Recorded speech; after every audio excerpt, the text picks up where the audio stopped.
All right, so our data loader, we're going to manage NuGet packages here, and we just have a few to install here. One is extensions.configuration. And I need to spell that correctly. So we need Microsoft.extensions.configuration. We're going to install Microsoft.extensions.configuration.json and Microsoft.extensions.configuration.environment variables as well. Okay, we can close this. And then what I'm going to do here is go ahead under data loader. We're going to create a new directory for some models, similar to the way that we did for the weather report. And here we're going to have our own class for precipitation model and temperature model.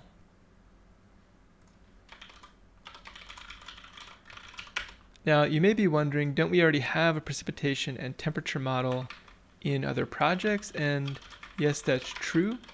But again, going back to the idea of each of these services needs to be as independent as possible from each other in terms of internal representations of data.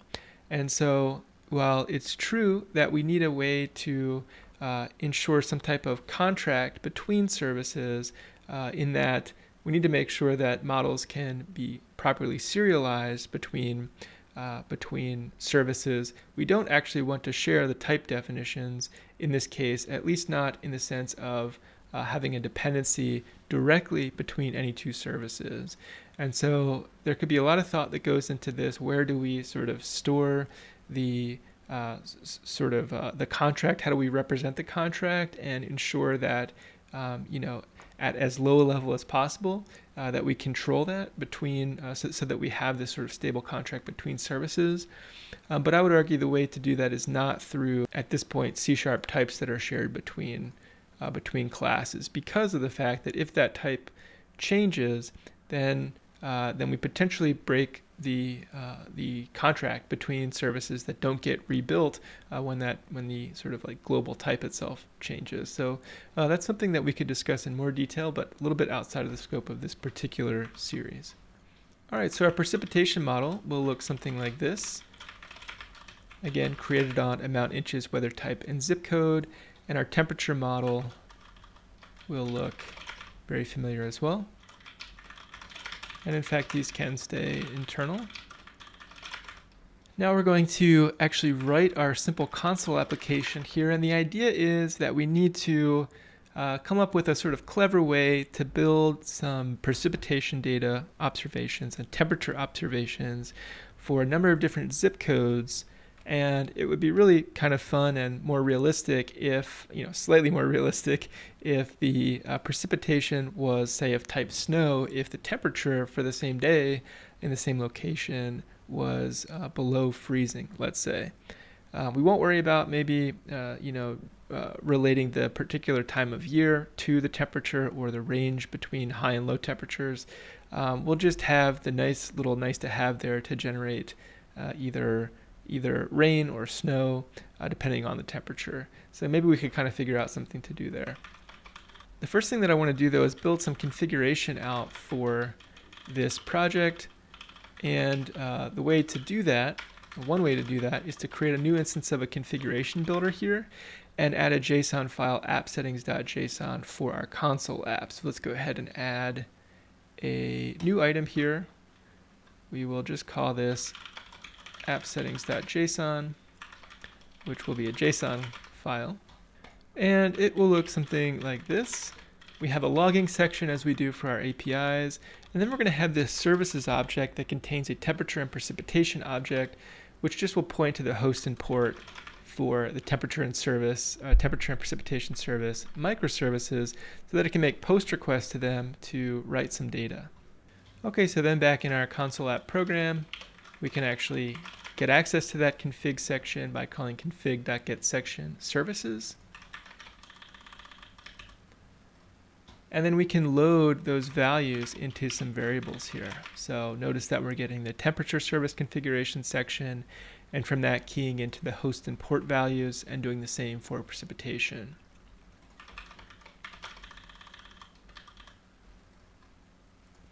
Then let's go ahead and create a list of zip codes. So we're going to iterate through a list of zip codes, and then let's say for every day over the last maybe 2 years, we'll generate a precipitation temperature observation and write that data using those microservices to their own databases. So maybe we'll just write out to the console that we're starting the data load.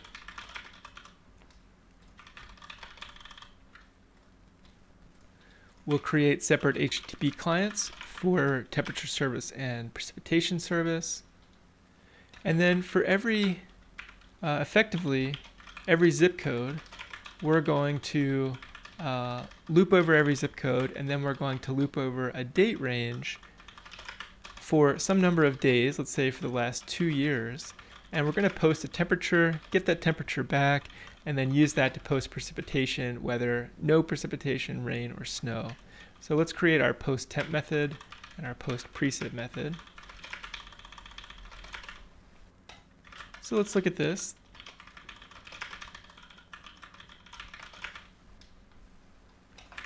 First of all, we'll bring in our precipitation model here.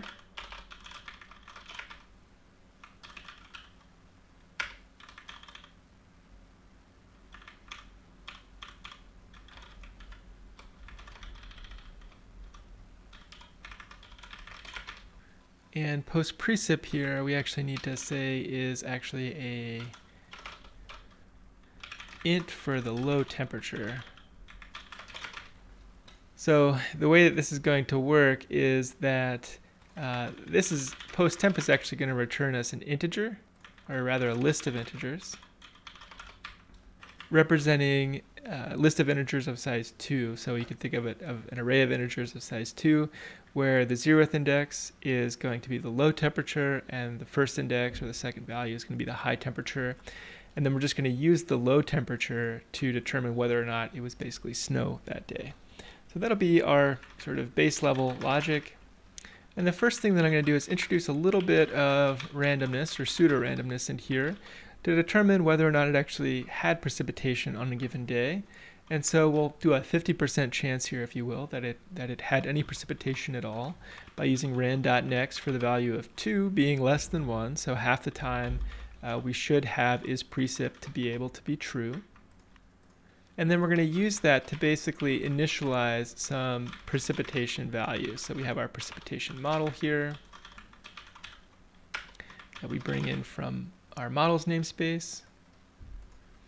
And then we're going to enter this conditional logic that we'll take a look at now, depending on whether or not it is precipitating or did precipitate. So if is precip, then we're going to get some random number between 1 and 16 here.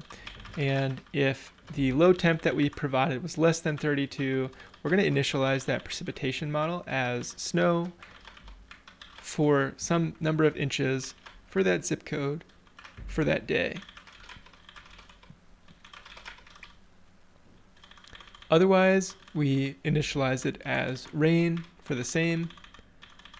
And otherwise, if is precip is false, then we just say that the weather type is none and the amount inches is 0.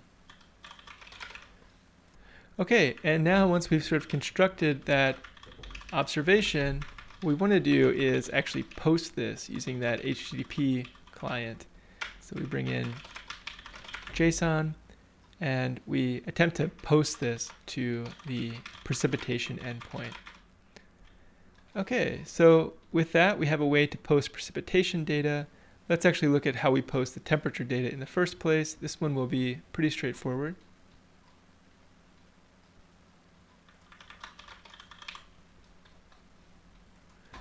Let's first of all generate a high and low temperature.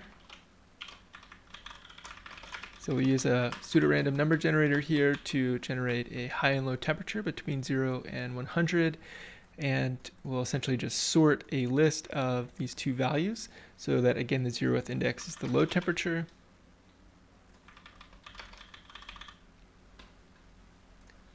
We'll use this to generate a temperature object. And again, this would be zip here. And this is our temperature model.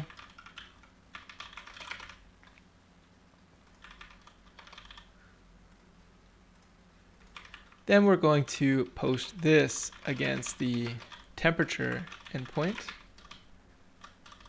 And we'll call this just HTTP client.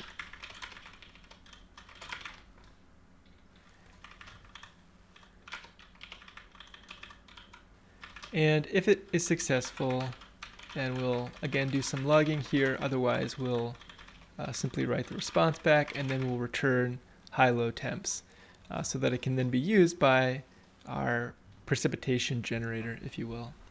Okay, let's go ahead and build, and we'll make sure that things are building here.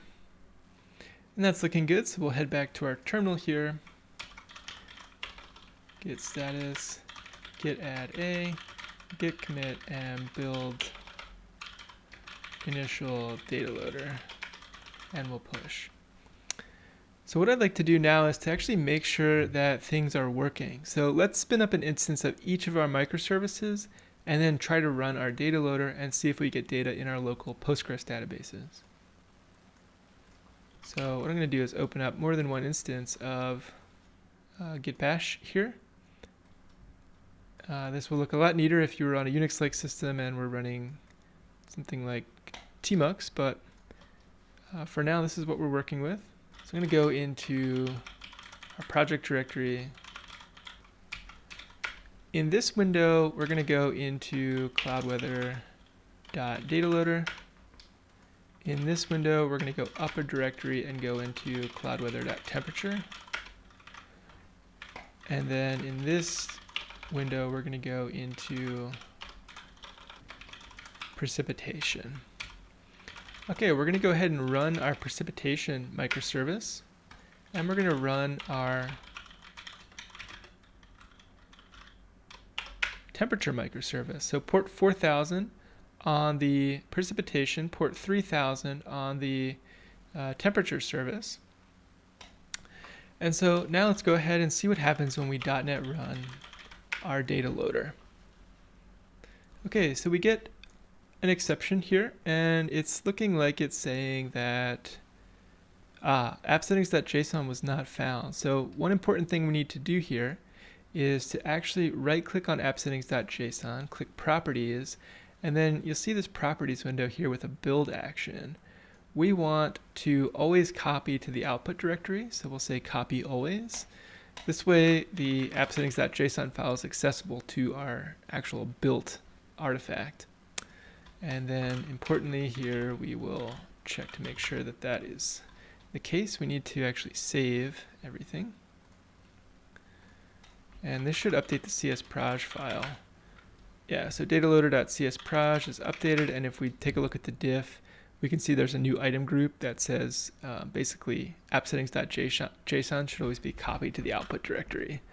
All right, so we'll git add a, git commit m, always add appsettings.json, and push. All right, so now we can run. Okay, and it says it's processing zip codes. So we'll see this run for just a minute or so as we load 2 years worth of data into our local Postgres databases.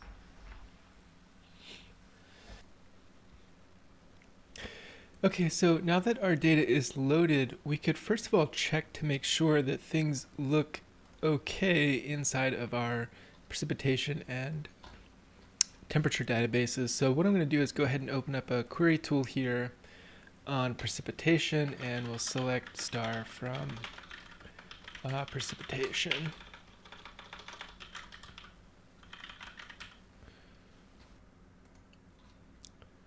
Okay, and it looks like we're getting records there, so that's good. Let's double check on temperature, get a query tool on this database, select star from temperature.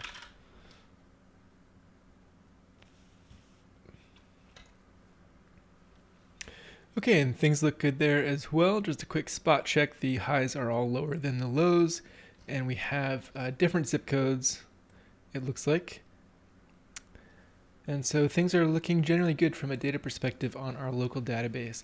What this means is that we should be able to open up our weather report microservice now, and if we make the appropriate GET request against the local report microservice, that it should aggregate data and properly work with our two services, precipitation and temperature service. So let's go back up a directory into cloudweather.report, and we'll run this application. Okay, so we're listening on port 5000 here. We'll open up a new browser window. Okay, so here we'll have /weather report, some zip code from our data, and then a question mark, days of 10. Okay, and we can see that the services are collaborating with each other to produce a weather report for us here. So if we change number of days here to 20, again, we see that get updated. If we go 33, we get an error to please provide a days query with parameter between 1 and 30. That looks good. If we make it a negative number here, we get the same error. But if we provide it with just a day, a day within the appropriate range, things are working. And every time we refresh here, in fact, we can see we're making a round trip. So if we wanted to make things more performant from a client perspective, and potentially even nicer from an availability perspective, in terms of our own architecture, we could try to cache those results for duplicate requests within the same time range and zip code by returning like cached results directly from our weather service, whether or not that is through the database that we're sort of writing through to, or through some separate caching mechanism. But in any case, this is a good proof of concept that our weather report microservices are actually working locally. So the next step, what I'd like to do is to go ahead and set this up in the cloud. We're going to Dockerize our applications, and then we're going to look at how we can run these microservices in AWS. So I'm just going to stop the services here, and we really only need one terminal open again for now. And we'll close our browser. So what I'd like to do now is to just go ahead and Dockerize our images. So we're going to open up Visual Studio, and in each of our projects, we're going to add a Docker file. So I'm going to right click on temperature, and here we're going to add a new item. Just call this Docker file. This is not a class. So let's make sure this doesn't have the CS extension on it. And this is going to be a pretty standard, simple .NET 6 Docker file. You can see that we'll have two stages, a build stage and a serve stage, where we're using the .NET SDK 6.0 Focal. So this is an Ubuntu image running as the build stage, setting a working directory and copying everything from temperature project into the working directory, and then restoring and publishing our built artifacts. From there, we can create a second stage, which is our serve stage. This makes things a little bit more efficient for us. We'll have a much smaller base image here running only the .NET runtime. We will create a new working directory, copy everything from the build stage into our new working directory. In this case, we actually want to expose port 5000 on all of the services. Each of our 3 microservices will actually be listening on port 5000 when we're deploying them.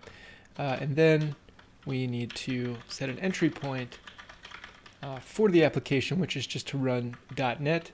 Again, we do have access to the runtime in this context, and we're running the built DLL. Okay, so we're going to copy this, and we're going to paste it as well into our report service. So let's go ahead and paste that. We're going to change it a bit here. We're going to change temperature everywhere to report. Otherwise, everything else should be the same. We're going to copy this again, and we're going to paste it into precipitation. And then in precipitation's Docker file, we're going to change everything from port to precipitation. And then finally, we will also create a Docker file for our data loader. So we'll paste this in here. And this one will just have one minor difference. We don't need to expose any ports. And we'll change precipitation to data loader. Okay, so let's make sure our Docker files actually build. So in our temperature directory, for instance, if we just run the command docker build, it should pick up that Docker file. and let's do docker build dot to build in this directory. And we can see that it's building now. So let's make sure that this actually works. And then what I'd like to do is to write some scripts which enable us to push our Docker images to Amazon ECR. Okay, so that does seem to work for us. So let's write some scripts that make it really easy for us to build, tag, and push our Docker images. So we'll stay within the temperature directory here. And what I'm going to do is just in your favorite editor, we're going to create a new file called build and push ECR image.sh.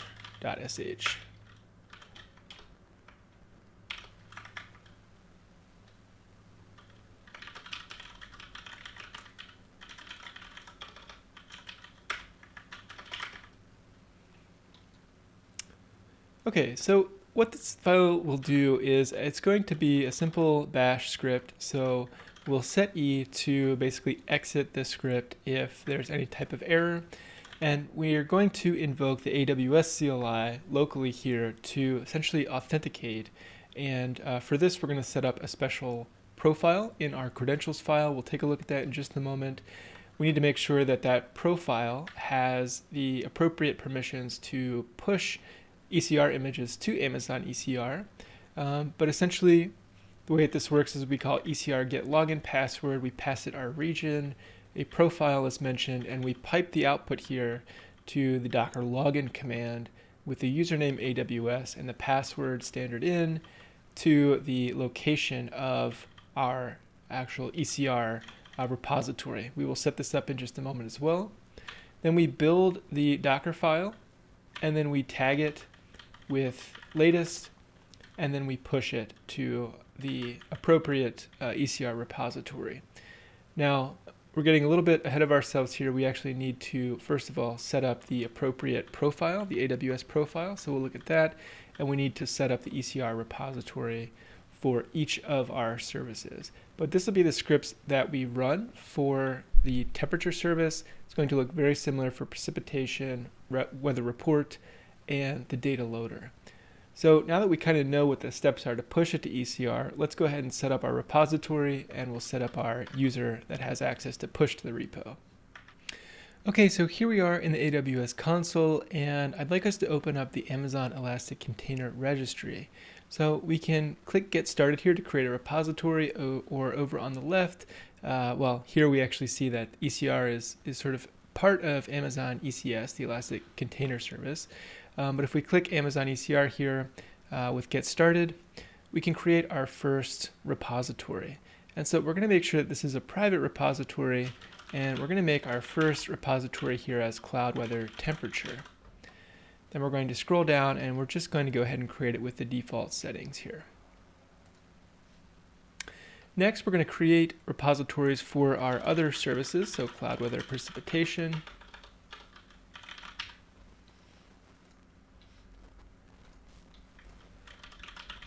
Cloud Weather Report, and Cloud Weather Data Loader.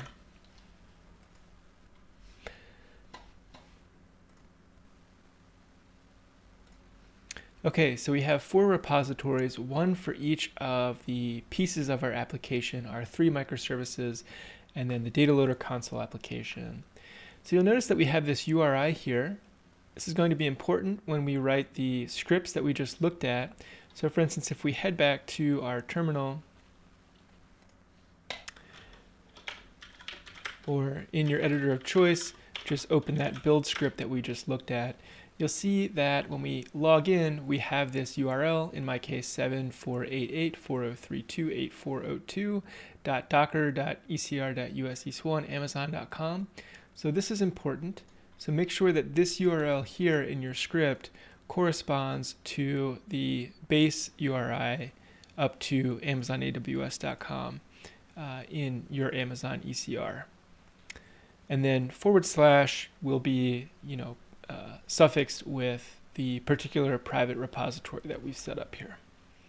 So make sure that the URL that you have here is correct, and then also we want to make sure that when we're pushing, we push to an we tag and we push to a repository with a name corresponding to the name of the repository that we set up for any individual service. So this is temperature. We want to set the same up for precipitation. So what I'm going to do is I'm going to copy, build, and push ECR image here, back up a directory into cloudweather.precipitation, and then we're going to edit the file that we just copied. So for me, that's going to be up in cloudweather.precipitation, build and push ECR image. Here I'm going to change all references of temperature to precipitation, and that should suffice. So now we're tagging with cloud weather precipitation latest, and we're pushing that to cloud weather precipitation. Okay, now I'm going to copy again, except up to cloudweather.report, and then we're going to edit the file in the report directory.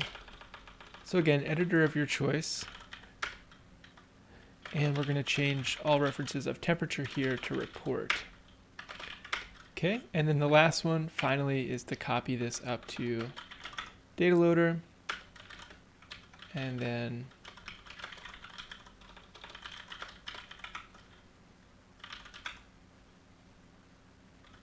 we'll change all references of temperature here to data loader. Okay, so now if we run git status, we should see, first of all, we created a Docker file here, but we also we have our scripts for building and pushing ECR images for each of the 4 services. So in fact, we can just git add, git commit, we'll say add Docker files and scripts, and then we'll go ahead and push.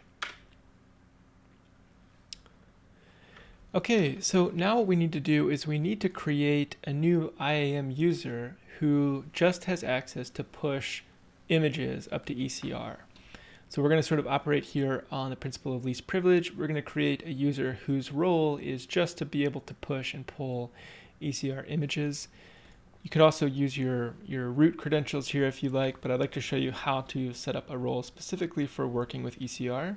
So for this, we're going to head over to IAM. And in fact, I've already set up a user here, so I'm just going to show you what that user is. In my case, it's weather-ecr-agent. If you haven't created a user, we'll go ahead and create one here.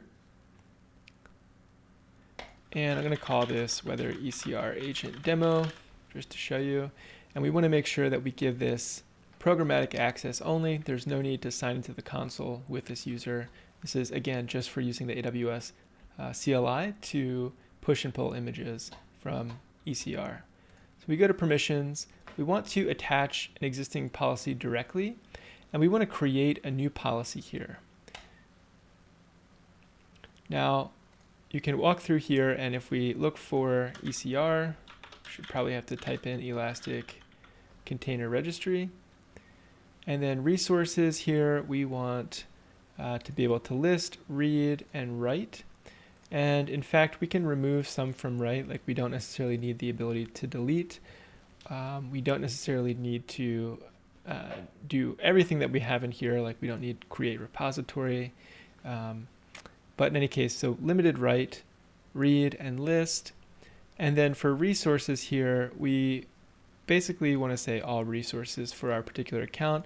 We can say any in this account. So this will give us access to any of the ECR images in our own repository. So we'll actually do it this way. We can add additional permissions if we like, but for now, this should suffice.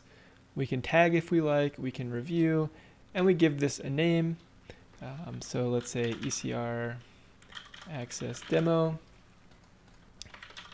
allows read, list, limited, write to ECR, and then we go ahead and create the policy. Once this policy is created, we can attach it to a new IAM user. So if we actually refresh here and we search for ECR, I now have a couple that I've created for this demo and others, but we would then select ECR access demo, and we would tag if we like and review, and we see that we'd have a new user, weather-ecr-agent demo, with this policy attached. Now I'm not going to create this user because I've already created one, but you would go ahead and create it here. So I'm going to cancel, And what we want to take a look at is you've just created your user, and so it has a name here. If we select it, we can see its security credentials. You should have copied the security credentials beforehand when you created the user. If you didn't happen to do that, then you can actually refresh the credentials. So I'll show you how to do that now. And you can see that if you lose or forget your secret access key, this is the way to actually do it. So I'll show you how to do that. So this will be, your single opportunity here to get the secret access key for this access key ID. And so what we want to do is in our AWS credentials file, create an entry for this user that has this access key and secret access key set up. So we'll leave this open for a moment, and then we'll head back into an editor of our choice here and open the file at our home directory. So I'll show you home directory.aws/credentials, and we're going to create an entry here for this user that we just created. So in my case, it's named weather-ecr-agent that we need in square brackets here. And then since I reset the access key and secret access key, I'm going to use the values that I see here. We're going to copy this and paste this here. And then likewise for the secret access key. We'll paste this here. Okay, so with that set up, we should be able to save this file. And now when we run our scripts, you'll notice that when we log into ECR, we're basically going to be logging in using this user. So just to recap here, in our build and push ECR image script, which we have one for each of our 4 services locally, we call the AWS CLI ECR get login password with a region and a profile. So we want to make sure this profile name matches the profile name that you've given in your AWS credentials file for the user that has these permissions. Okay, so let's just confirm that things work here. What I'm going to do is just run build and push ECR image. If you can't run this file, first thing to check is to change mode so we can make it executable. So you can chmod +X, build and push ECR image. Then we're going to actually try to build and push the ECR image. Now I see an error here. It says weather-ecr-agent could not be found. So let's check our credentials file. So we need this, in this case, to be hyphenated. So you can see that if you don't have the right profile name, it will error. So just to show you, that's how that kind of works. Let's try again and see if we get any other issues. So login succeeded. You can see now we're actually building our Docker image. So we have authenticated successfully with ECR. That's good news. We know that our Docker image should build because we tested that earlier. It's done building now, we've tagged it, and now we're actually pushing it up to Amazon ECR. And so depending on your network connection, this could take anywhere between a few seconds and a few minutes. Okay, so now that that's complete, we want to do the same thing for our other 3 services. So I'll do one more, which is in our cloudweather.precipitation. And again, change mode if you need to make the file executable. And then we'll build and push this ECR image. So I'll skip ahead here now because we're just going to do this for all 4 microservice images, all 3 microservice images and our console app. So I'm going to skip ahead in the video now, but be sure you run this for each of your 4 applications. Okay, so I've pushed all 4 images, and now in fact, if we take a look back at our ECR repositories, if we click into any one of them, we should now see the size of each of the images, the tag, which in our case we've tagged with latest with all of them, as well as the ability to copy the image URI. Okay, so this is going to come in really handy in just a few minutes when we set up ECS. So let's go ahead and get started with setting up ECS now. What we want to do is head into the Elastic Container Service, and we're going to click Get Started in this case. Now, in fact, what I would like to do is to not worry about setting up a task just yet, but I want to click Cancel here, and I think we just want to create a cluster to begin with. Now, we're going to select Networking Only, and we can see that this is going to be for use with AWS Fargate, which now includes Windows containers as of about a year ago, so we can run Windows or Linux on Fargate. We're going to be running Linux containers, and so we'll select networking only. We're going to call this weather demo, and we can tag it if we like. We can also choose the option to create a VPC. Just for this cluster, I'm going to create a VPC from scratch for this, so we'll do that momentarily. We'll select Enable CloudWatch Container Insights so that we get some additional telemetry in CloudWatch, and we'll click Create. So you can see that this happened very quickly, so we can view the cluster. And in fact, if we go back to our clusters, so you can see here, we can see anything that's happening within an ECS cluster at a very high level in terms of what services and tasks are running. So we can see for Fargate, which is the type of task that we'll be working with, we don't have anything running, of course. So we need to now set up some task definitions. Before we do this, I'm going to walk through setting up a very simple VPC where we can look at setting up public and private subnets. I'd like to do this just to show you the control we have over creating VPCs and then scheduling tasks using ECS. So I'm going to open up the VPC console in a new window. And at the time of this recording, we actually have a relatively new VPC wizard UI that we can take a look at. It looks pretty slick here. We're going to create a VPC with subnets. The VPC name, we'll call it, is just weather demo VPC. And then we'll leave the default CIDR block. It gives us over 65,000 IP addresses. We certainly won't need that, of course. We're going to do this VPC with 2 availability zones and 2 public subnets and 2 private subnets. So if you'd like a more in-depth video about VPCs and deploying applications in a VPC with public and private subnets, then I'd recommend a previous video. I'll try to put a link to it either as a card in this video or in the description. For now, conceptually what we're doing is we're just creating a sort of isolated location in the cloud, which is our VPC, our virtual private cloud in AWS, and we're going to create this VPC to span multiple availability zones. So these are geographically different data centers, different areas. This is going to potentially slightly increase our availability, and we're going to create 2 public subnets to which resources can interact with the greater public internet. And then we're going to have 2 private subnets and 2 different AZs for resources that we want to provision that will get internally networked. They'll have internal IP addresses, and there'll be things that won't necessarily need to or should be able to communicate with the greater internet outside of our VPC. Now, if we want resources within our private subnet to be able to make connections outbound to the internet, then we need to place a resource in a public subnet in our VPC called a NAT gateway. This NAT gateway you can think of as essentially allowing outbound connections only from resources in our private subnet, whereas resources in the greater public internet have no way to directly instantiate a connection with any of the resources in the private subnet. So as far as those external resources are concerned on the public internet, the IP address that they see coming back from requests that were initiated from within our private subnet is actually going to be a public IP address assigned to the NAT gateway. So again, outside of the scope probably for this demo, but that's why we're going to actually create a single NAT gateway here for us. And we'll leave the VPC endpoint for S3 gateway here enabled as well.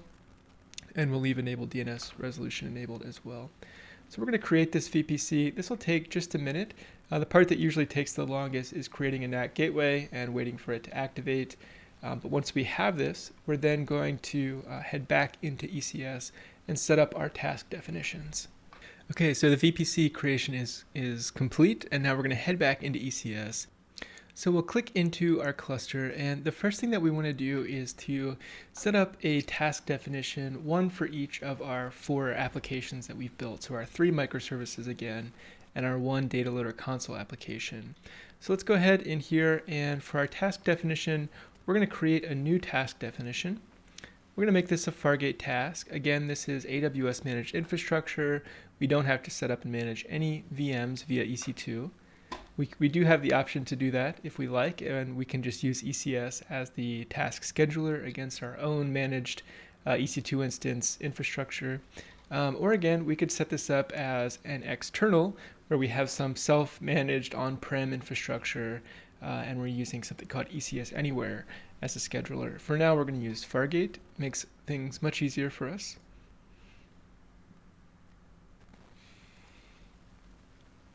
And I'm going to call this weather precipitation as our first task definition. We're going to use the ECS task execution role here, and we are going to use the network mode AWS VPC, which is the only network mode that's available on Fargate. For an operating system here, we're going to select Linux, and task execution role we're going to leave as ECS task execution role. Now we don't need much memory or much CPU here for this demo, certainly. And now we have the ability to add a container. So we're going to select add container here. And one of the things that we're going to do is, first of all, pull a container image from ECR. So first we'll give it the container name here, which is, in our case, let's call it weather precipitation. And the image we can get from ECR. So what I'm going to do is head back into ECR, I'll open this up in a new tab, and we'll go to the Elastic Container Registry. And we'll take a look at our precipitation image. So we can actually just copy this URI and come back here. And we want to make sure we add the tag latest as well.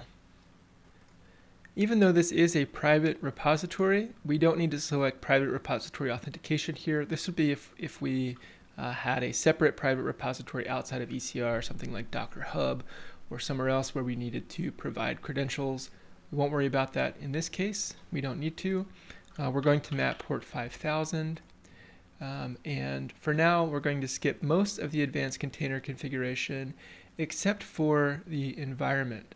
So I mentioned early on that we, typically use appsettings.json for new .NET projects, or that it is one common way to configure our application, but that we can also use environment variables. Now I want to talk about the way that .NET will interpret environment variables in our web API projects.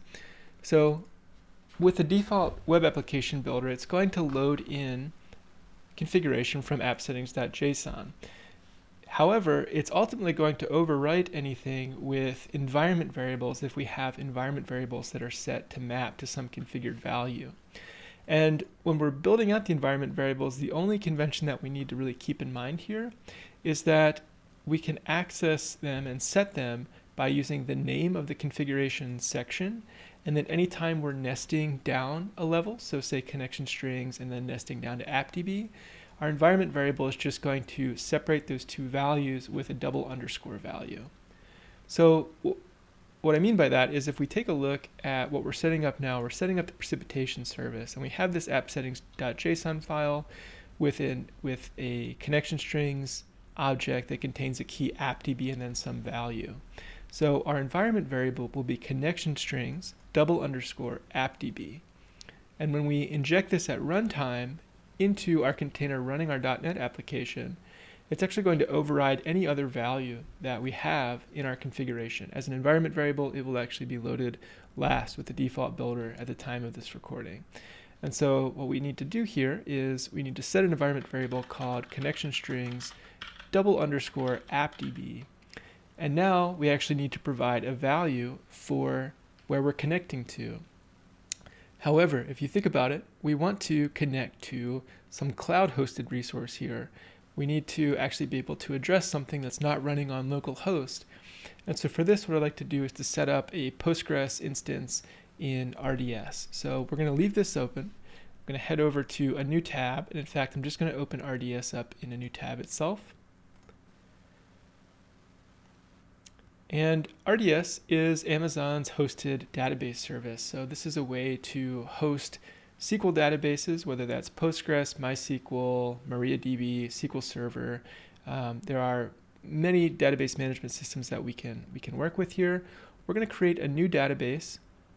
And as mentioned, we're going to be using Postgres. It's also what we're using locally. So we'll select Postgres, and then scroll down here, and I'm actually going to use Postgres 11.15 R1, and this enables us to use a free tier database This isn't something that I would certainly not recommend. Certainly wouldn't recommend using an instance this small in a production environment, but this is going to suffice.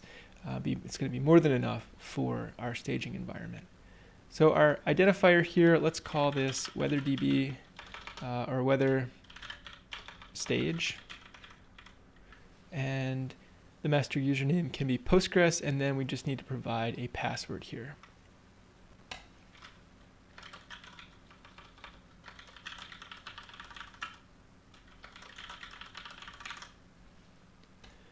Okay, and as a free tier database, we can actually run this on a DB-T3 micro, which is a very small amount of compute here. We've got 2 CPUs with 1 gig of RAM. Again, very small for a database server, but sufficient for a sort of basic staging server that we can use for a simple test like this or a simple demo. We'll leave the allocated storage at 20 gigs and a general purpose SSD here as well. We don't really need to enable auto scaling, that's fine. We do want to place this in the appropriate VPC, so if you've created a new VPC, as I have here, we want to make sure that we use that one. And for now, we're going to make this database publicly accessible. This is going to be so that we can query it locally here from pgAdmin and just make the demo a bit simpler here. All right, so we will actually create a new VPC security group here. And we're going to call this PG Access Anywhere. And then availability zone we'll set to no preference. We'll leave it at password authentication. And then you can see some estimated costs here. We're going to go ahead and create our database now. So we're getting an error here that we cannot create a publicly accessible DB instance. The specified VPC does not support DNS resolution, DNS hostnames, or both. Update the VPC and try again. Okay, so we're going to go ahead and try to make that fix now. We'll open up VPCs in a new window. We're going to select the VPC that we just created a few moments ago. And I see DNS resolution is enabled, but hostnames is disabled. So what we're going to try here is we're going to try and edit DNS hostnames and enable it and then save changes. Okay, so with that, let's go ahead and refresh. Should be in an available state, so that looks good. We'll head back into RDS now and we'll try to create our database again. Okay, so this time that worked. So if you do run into that, make sure that both of those options are enabled when you create your VPC. My apologies for that earlier. Okay, so now that our Postgres database is available, we can actually take a look here, and the thing that we want to grab is the actual endpoint. And what I'd like to do is to connect to this database using pgAdmin. So I'm going to open pgAdmin back up, and so things don't get confusing, I'm going to close some of the other windows where we connected to our database running on localhost. And if you don't have a server group for it already, then you can create a new server group here. I've created one for myself called RDS Databases. And let's go ahead and register a new server. This one we'll call Weather Stage. And we can call this, maybe Demo Weather Stage. The connection here, the host is going to be the host name. Postgres is the name of the default user that we set up, and then for the password, just provide the password that you used when you created the database in the first place. So we'll try to connect, and so that's looking good. Let's go ahead and open this up, and we can see our databases here. We have a Postgres database, which is that sort of default maintenance database, and then we have RDS-admin, which we don't have access to. So this is something that's managed by AWS as part of the RDS service. Okay, so what I want to do is I want to get a new query tool on Postgres, and I'm just going to go ahead and set up a user that we'll use that will act on behalf of our .NET microservices, equivalent to, if we look back to our connection string here, the local Cloud Weather dev user that we had when we're running locally. We're actually going to run our migrations by executing SQL directly against our staging database. So we're going to look at how to generate those SQL files momentarily. But in order to do this, I want to set up a user that has write access, essentially all privileges on the databases that we'll create momentarily. So what we're going to do is head back into RDS here and create a user called, let's call it weather stage with password change me. And now what we're going to do is we're going to run SQL migration files directly against our newly provisioned database here so that we can create the relevant databases and tables. So what we'll do is actually just comment this out for now, and I'll show you a script you can run locally to generate those SQL files. So we're going to head back to our terminal, and let's start with the temperature database. So we'll go up to cloudweather.temperature. And what we're going to run here is .NET EF migrations script --idempotent -o, and we're going to call this like 000_init tempdb.sql. This is going to generate an idempotent SQL script, meaning that we can run it when a database is sort of in any existing state. It's going to check to see what state it's in before it attempts to apply a migration. That way we can, if we were to run the same script multiple times, the same thing would happen. In other words, it will execute in an idempotent fashion. And so we'll see this output SQL file here. So what I'm going to do is just open up this 000 tempdb.sql. We're going to just grab all of the SQL. And for this, we want to run this against a temperature database. So what I'm going to do is we'll go ahead and create a database. We'll call it Cloud Weather Temperature. And then we'll refresh our databases here so we can refresh. We're going to now open up a query tool on Cloud Weather Temperature and paste in our SQL here. So we'll go ahead and execute this, and it ran successfully very quickly. We can refresh, and now if we take a look at schemas, public, tables, we can see indeed we have our temperature table and our EF migrations history table, just like we did with our local database. So I'm going to go ahead and remove this script.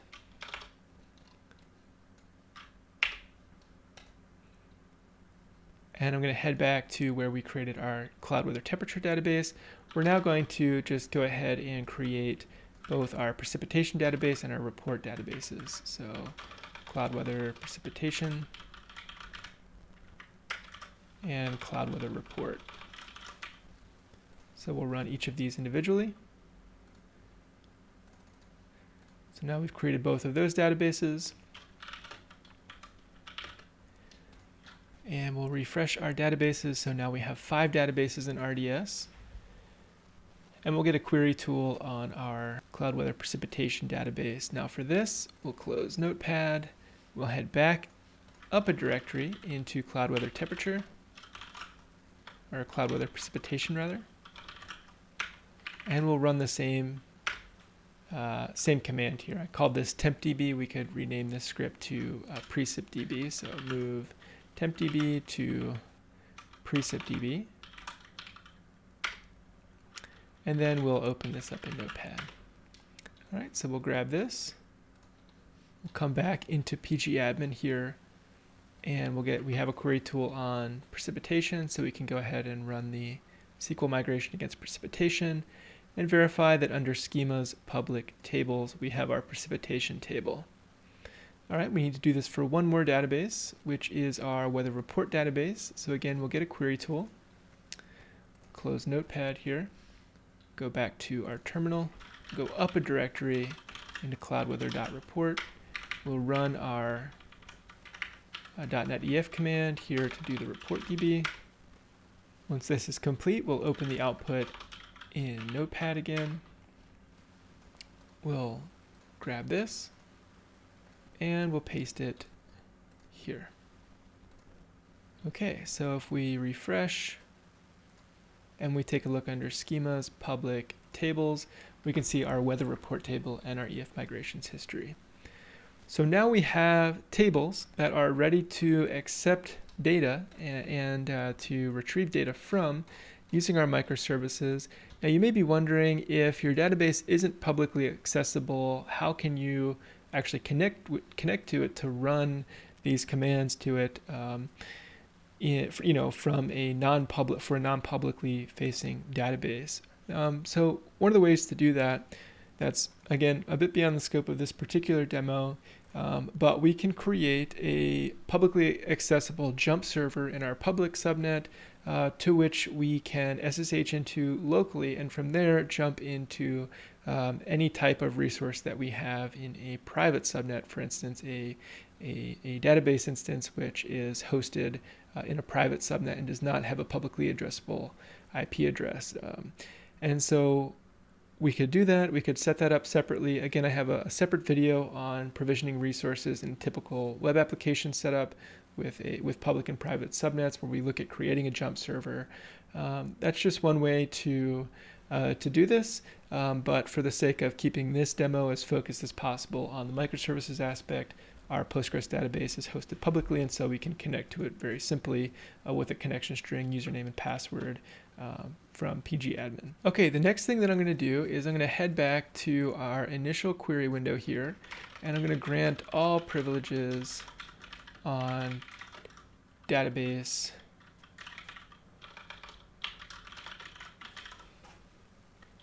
cloud weather temperature to weather stage.